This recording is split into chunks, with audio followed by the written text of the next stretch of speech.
So you're ready to start your journey to learn echocardiography.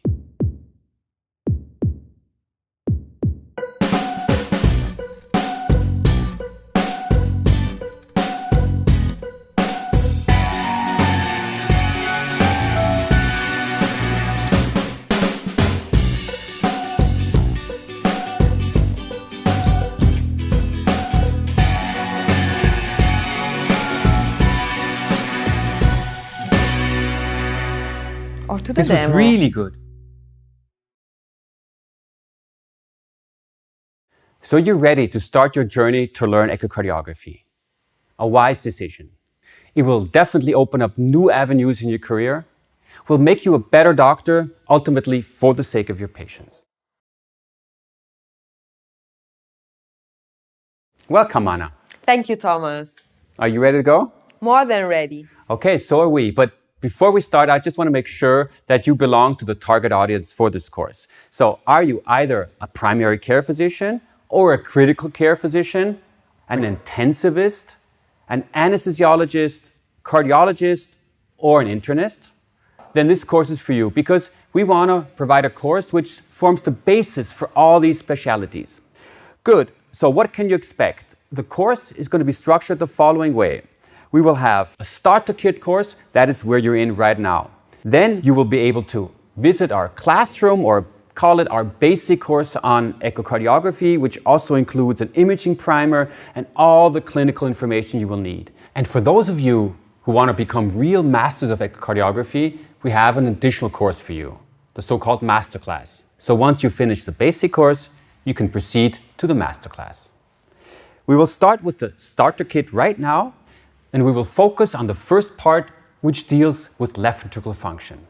What you will get in your inbox a little bit later will be a chapter on aortic stenosis, and then finally on mitral regurgitation. Okay, I think that's it. I think we don't want to lose any more time. We want to jump right into the topic.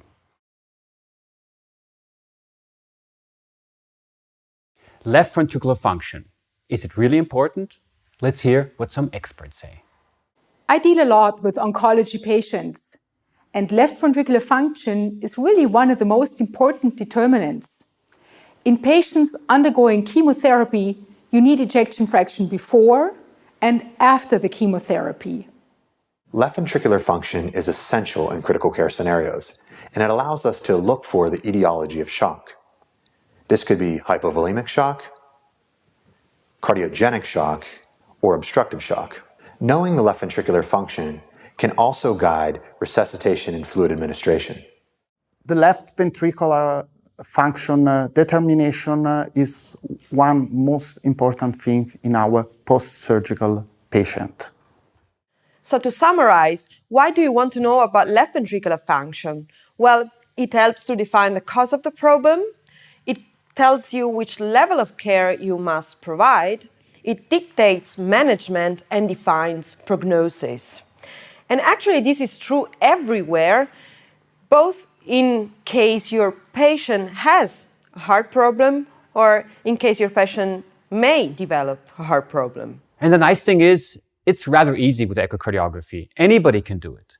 It's a lot easier than, for example, placing a central line. And honestly, it gives you much more information. Let's hear what Bruno says. My statement is this one. I don't need any pulmonary artery catheter. I need only the transesophageal probe. I hope we convinced you. But before we assess left ventricular function, we have to know how to image the heart. So Anna, imagine you rush to a patient to find out how his left ventricular function is to save his life. How would you go about? Well, Thomas, I would be really quick, easy, put the gel on my transducer, ask my patient to turn on his left. Then I would place a transducer on the chest, left part, and I would have a direct image of the left ventricle. This is beautiful. Can you just explain us what we see here? Yes, Thomas, this is a parasternal approach in the short axis view. So actually we really see the ventricle in its round shape, and the other structure is a right ventricle, which has a crescent shape. Okay, but we have to do this in slow motion because you have to understand how we get this view. So Anna, can you just rewind and show us how you put the transducer and how to image? Of course. So we usually have enough time to place our patient in the right position, use enough gel. It's the key to get a good image.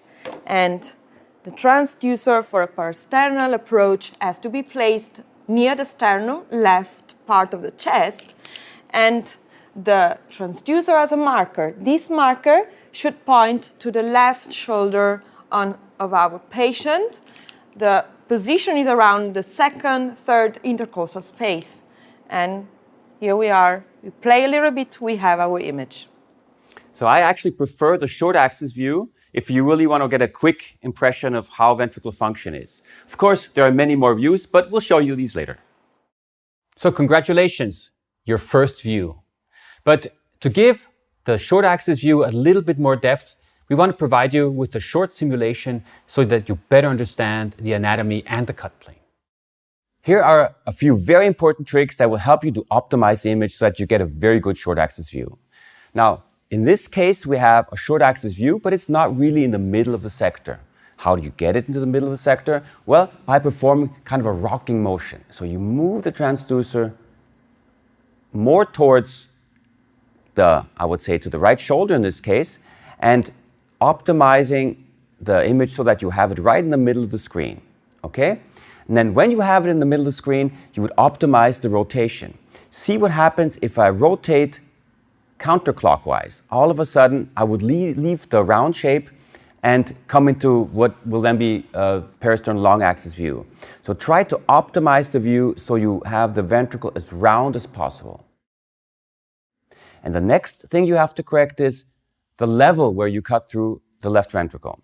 This is optimal, but if you are too far low, you will have a view which is something like this, in other words, oval, and this is not the correct position, at least not if you want to measure. So we've cut the ventricle through its middle portion. It depends on you being more cranial or caudal with your probe. You will get the first or the second image, respectively. And remember, it's extremely important not to over-rotate or under-rotate the probe, otherwise you will get this image on the left or this other image. And what you want to have is this image. And don't put your transducer too far caudal. Otherwise, you will get an image that looks like this, where the ventricle is not truly round but oval, and where you have no right ventricle visible here. This image here is much better. Here we are at the optimal position. The ventricle is round, and we do see lots of the right ventricle which surrounds the left ventricle. We will now show you how to quantify left ventricular function just by looking at it, eyeballing. But to correctly assess left ventricular function, you have to know a few little tricks, and we'll show you what you should look for. First of all, you need to look at the inward motion of the ventricle in all sides, basically.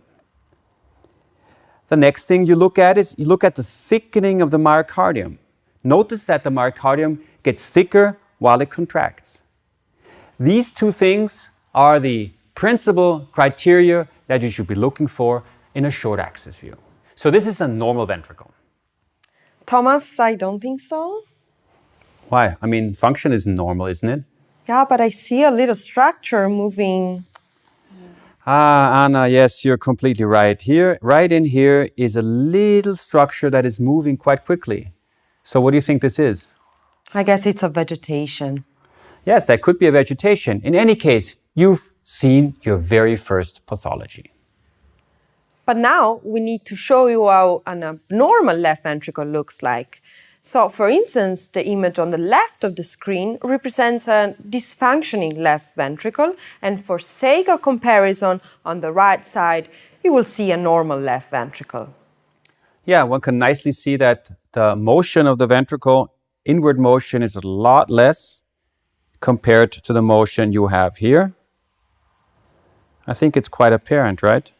Yes, it is. On the left, we can also see a flattening of the interventricular septum, but this is something that will come later. Yes, another pathology and your first poor left ventricular function. You know, in the world of cardiology, there are long discussions whether or not eyeballing of left ventricle function is easy or not and can be done. I think it is. It's very easy. Now, after only seeing one ventricle, I'm sure you can detect which of these 4 ventricles has poor left ventricular function. Exactly. Take your time. It will be easy. And remember, look at the inward motion of the myocardium and how it really thickens during systole. The cut from this ventricle is more or less the same in the 4 views. Okay, so I'm sure you've made your choice by now. This one is the ventricle which has poor function. It's from a young patient who was first diagnosed with dilated cardiomyopathy. This is definitely poor left ventricular function, and all the other 3 ventricles are completely normal. There are a lot of things you can see in a parasternal short axis view, and now we want to show you a few examples. We don't want you to make the diagnosis right now. This will be part of the full basic echo course. Now we want to show you how differently the left ventricle look like in pathologies. So here, for instance, is an abnormal left ventricle, relatively small in comparison to the right one, but the most amazing thing in this image is this extra cardiac mass that we recognized right there. And in these other examples, left ventricular function is still okay, but look how small is the cavity. This is due to the presence, this time, of an intracardiac mass. Look now at this ventricle, still a relatively good function, but we have another problem here. Here is the thickness of the myocardium, which is increased. We have a case of left ventricular hypertrophy. And to end, this is definitely not a good heart. We have a relatively small left ventricle in comparison to a huge right ventricle. This, you will see, it's a really clear case of pulmonary hypertension. So lots of pathologies, but when it comes to left ventricular function, you should not only rely on one view. You need to see more. And to show you more, we need to go back to the scanner. So the 4-chamber view is probably the most important view in echocardiography. It gives us so much information. Anna, show us how to get such a 4-chamber view. Yes, Thomas. So my patient is almost lying on my back. I ask her just to turn a bit on her left, and I put a transducer here on the 4th, 5th intercostal space. Again, the marker is pointing really lateral and really easy. A nice 4-chamber view apical approach comes. You see, this is a very nice 4-chamber view, even though it's not easy to really image her. She's very slim, and often it is difficult to get a 4-chamber view or to get apical views in general if patients are very slim. Why is it called a 4-chamber view? Well, because you see 4 chambers. We have the left ventricle, the right ventricle, and both atria visible. You also have the valves, but that will come later. But not always do you get such perfect images. What can also go wrong, Anna? Yes, Thomas, the most common thing is to have not a good picture of the heart and to shorten the ventricle. This is called foreshortening, and actually it's due to the movement of the probe more cranially. The only thing you need to do is, again, move it caudally to get a better view. This is an important thing because if you foreshorten the ventricle, you don't see all the apical segments. This might be a problem in some patients, but in general, if you want to look global left ventricle function, it's sufficient even if you only have a foreshortened chamber view. It's always nice to have an anatomic correlation, so we need to go back to the simulator once more. To review the anatomy, remember we are imaging from the tip of the heart, so this must also be the apex of the ventricle right here. We're cutting through the apex, and this here would be the left ventricle with the interventricular septum. Here we have the right ventricle with the free right ventricular wall, the left atrium, the right atrium, and the interatrial septum. Of course, there are many more structures that we can explain to you, but we'll do that in a later chapter in our main course. And how do we assess left ventricular function in a 4-chamber view? Is it different than in a parasternal short axis view? Well, yes and no. We also look at the thickening of the myocardium, and we also look at the inward motion. In other words, how the septum and the other parts of the ventricle move inward. But in addition to that, we would be looking also at the plane of the mitral valve annulus. If you look exactly, you can see that there's a motion of this annular plane towards the apex. This is what we call longitudinal function. So all these factors must be considered when you want to globally assess left ventricular function.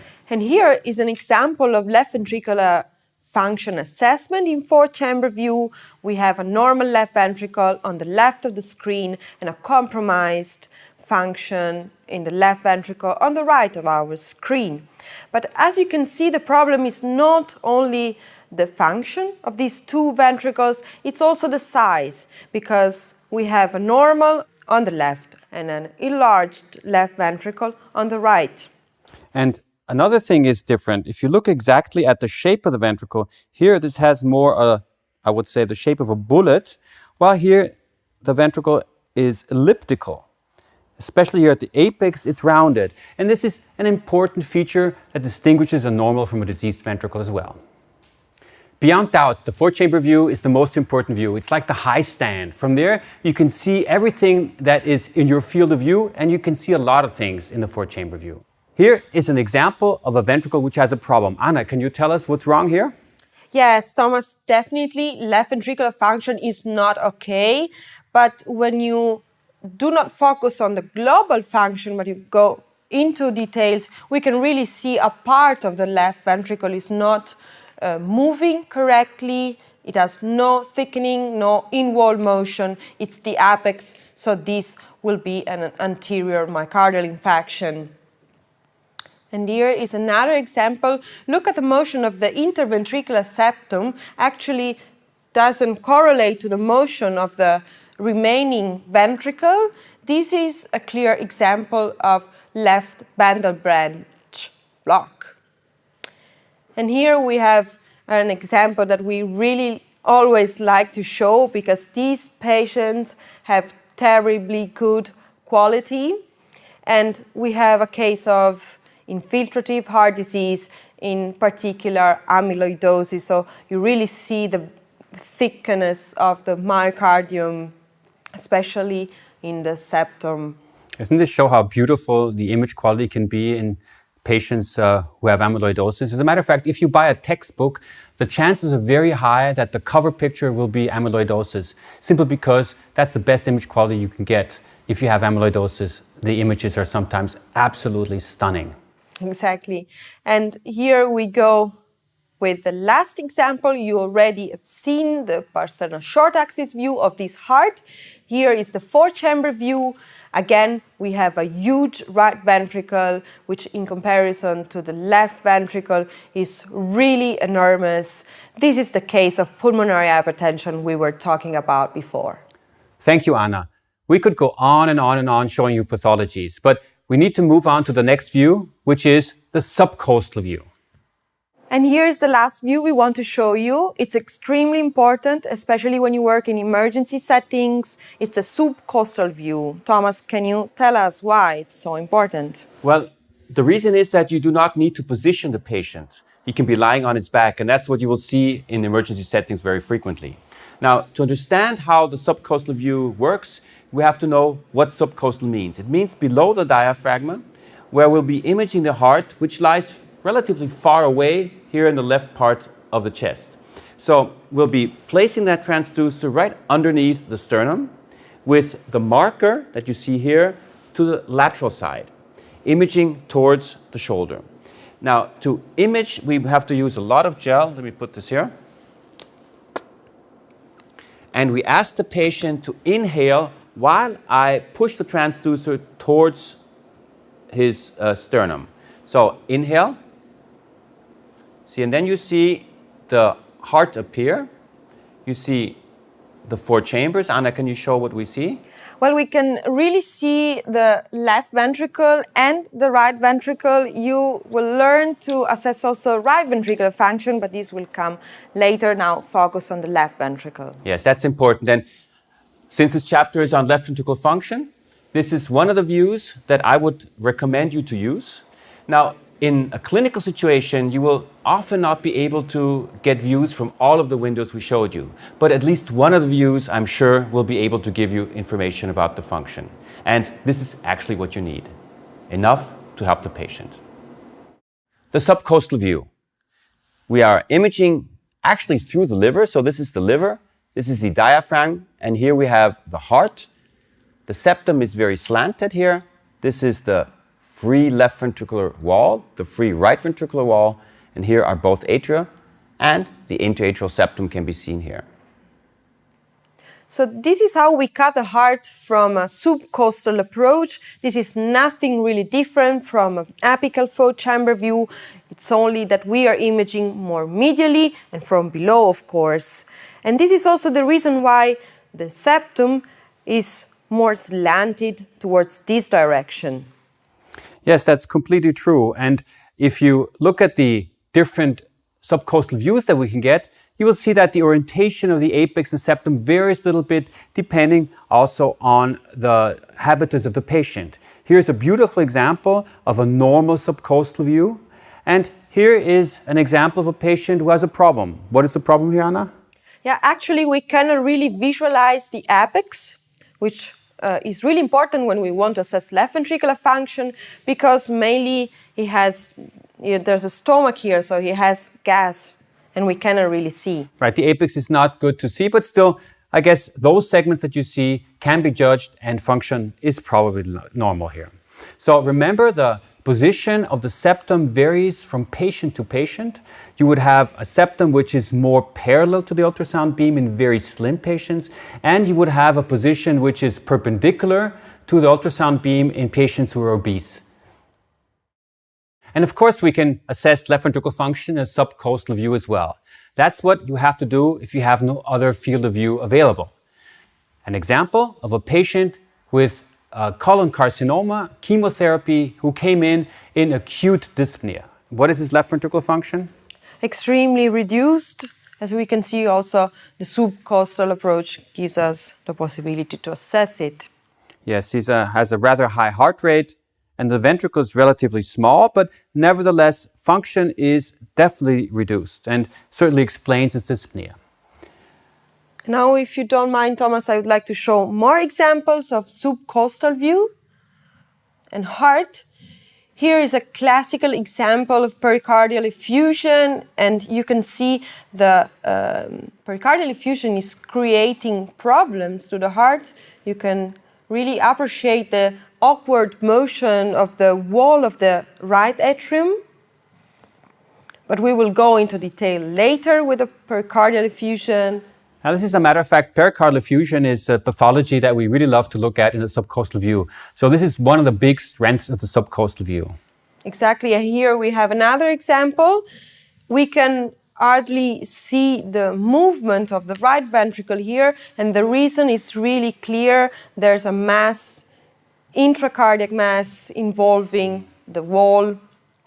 And this is most likely the reason the patient has a pericardial effusion. Malignant cause.